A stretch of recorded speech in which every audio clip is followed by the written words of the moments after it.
అందరికీ నమస్కారం.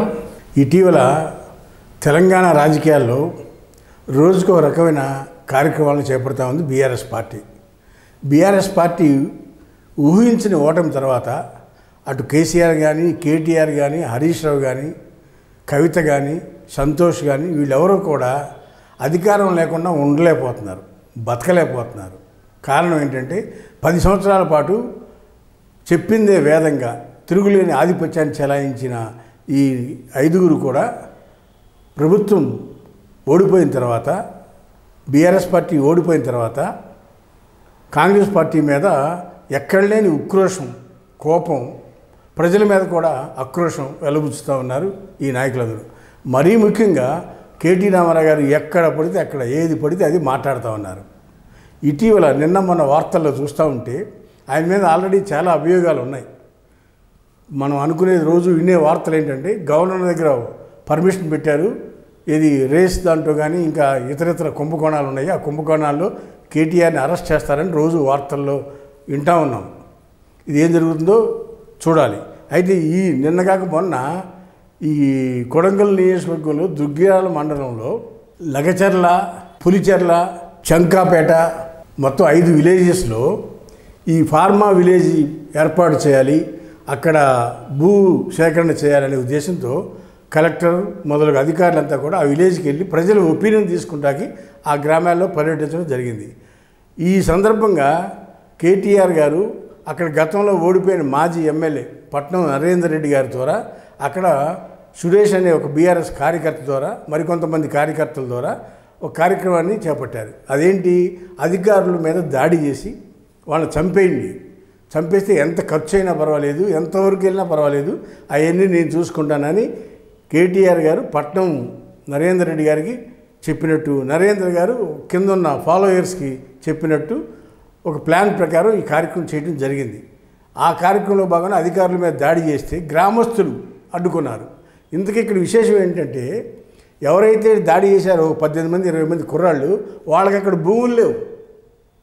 ఇక ముఖ్యమైన విషయం అది, అక్కడ భూమి లేని వాళ్ళు బీఆర్ఎస్ కార్యకర్తలు పట్నం నరేందర్ రెడ్డి గారి డైరెక్షన్లో వాళ్ళంతా కూడా కలెక్టర్ మీద, ఇతర అధికారుల మీద దాడి చేసి రాళ్ళు పెట్టి కార్లు ధ్వంసం చేసి వాళ్ళని చంపేసే పరిస్థితికి వెళ్ళారు. వీళ్ళంతా కూడా గుంపుగా వెళ్ళేటప్పుడు అక్కడ లోకల్గా ఉన్న గ్రామస్తులు వాళ్ళు అడ్డుకొని సర్ది చెప్పి పంపించారు. ఇంతకీ ట్విస్ట్ ఏంటంటే ఇది పెద్ద కుట్ర, బీఆర్ఎస్ పార్టీ చేసిన కుట్ర.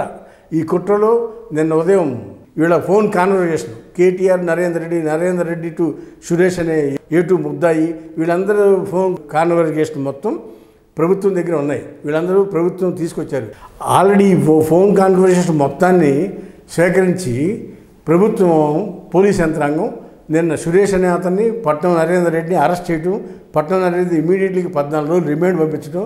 ఆ రిమాండ్లో ఉన్న ఇప్పుడు పోలీస్ ఇంట్రాగేషన్లో పట్నం నరేందర్ రెడ్డి చెప్పాడు, దీని అంతటికీ కూడా కేటీఆర్ఏ డైరెక్షన్లోనే ఇదంతా జరిగింది, దాని ప్రకారం వీళ్ళు సురేష్ అనేవాడి ద్వారా ఇదంతా కార్యక్రమం చేశాము అని చెప్పడం జరిగింది.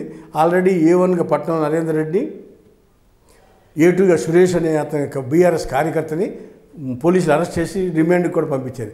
అయితే ఇక్కడ ప్రధాన కుట్రదారుగా కేటీఆర్ని ఈరోజు రేపు అరెస్ట్ చేస్తారనేది మనకు అందుతున్న వార్తలు. అయితే ఇవాళ జరగచ్చు, రేపు జరగచ్చు, కేటీఆర్ కూడా ఈ కేసులో అరెస్ట్ అవ్వచ్చు.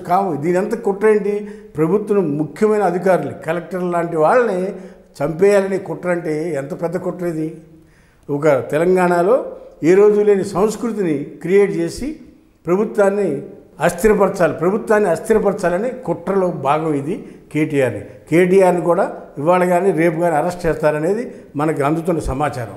ఇక్కడ ఒక విషయం చెప్పాలి, కేటీఆర్ రామారావు గతంలో మంత్రిగా ఉన్నప్పుడు గత 10 సంవత్సరాల్లో కూడా మంచి విజన్ ఉన్న లీడరు, బాగా చదువుకున్న వ్యక్తి, మంచి పాజిటివ్గా ప్రజల సమస్యల మీద స్పందిస్తాడని ఒక మంచి పేరు ఉంది.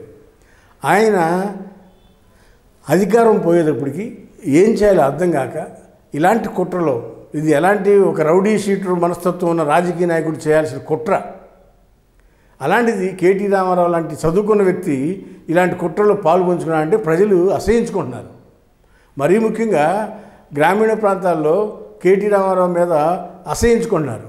ఎందుకంటే కేటీ రామారావు చదువుకున్నాడు, మంచివాడు, లవర్ బాయ్ లాగా ఉంటాడు, చక్కగా ప్రజల సమస్యల పట్ల స్పందిస్తున్నాడు అనుకున్నారు. ఎందుకు కేటీ రామారావులో దాగి ఉన్న మరో కోణం ఇవాళ ప్రజలకు అర్థమైంది.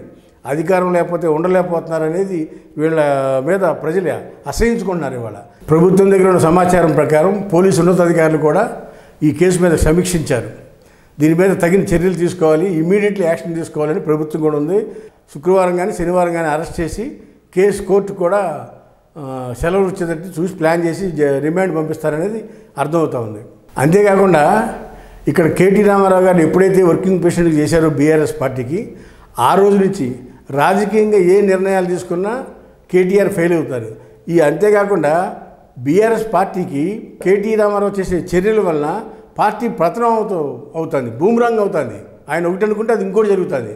అన్ని సందర్భాల్లో కూడా కేటీ రామారావు వర్కింగ్ ప్రెసిడెంట్ అయిన తర్వాత బీఆర్ఎస్ పార్టీ పతనావస్థ చేరుకుంటుంది. Day by day BRS graph పడిపోతుంది. కేసీఆర్ గారు నిన్న మొన్న మాట్లాడుతూ ప్రజలు అర్థమైంది, మమ్మల్ని కోల్పోయాం అని, బీఆర్ఎస్ పార్టీని ఓడిపోవడం వల్ల మేమేమి నష్టపోయామో ప్రజలకి అర్థమవుతుంది, రాబోయే రోజులు మనమే వస్తామని ఆయన చెప్తున్నాడు. ఎవరు? కేసీఆర్ గారు ఫామ్ హౌస్లో ఉండి. కానీ ఇక్కడ చూస్తే కేటీ రామారావు గారు చేసే పనుల వలన, చర్యల వలన day by day BRS party పతనావస్థకు చేరుకుంటుంది అనేది ఈ సందర్భంగా తెలియపరుస్తూ ఉన్నాం. హాయ్ ఫ్రెండ్స్, మా ఫ్యూచర్ టుడే ఛానల్ చూస్తున్నందుకు చాలా థ్యాంక్స్. మరిన్ని లేటెస్ట్ వీడియోస్ కోసం వెంటనే సబ్స్క్రైబ్ చేయండి. అలాగే ఈ బెల్ ని కూడా రింగ్ చేసేయండి.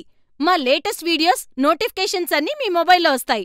మా వీడియోస్ మీకు నచ్చితే లైక్ చేయండి, షేర్ చేయండి, నచ్చకపోతే కామెంట్ చేయండి.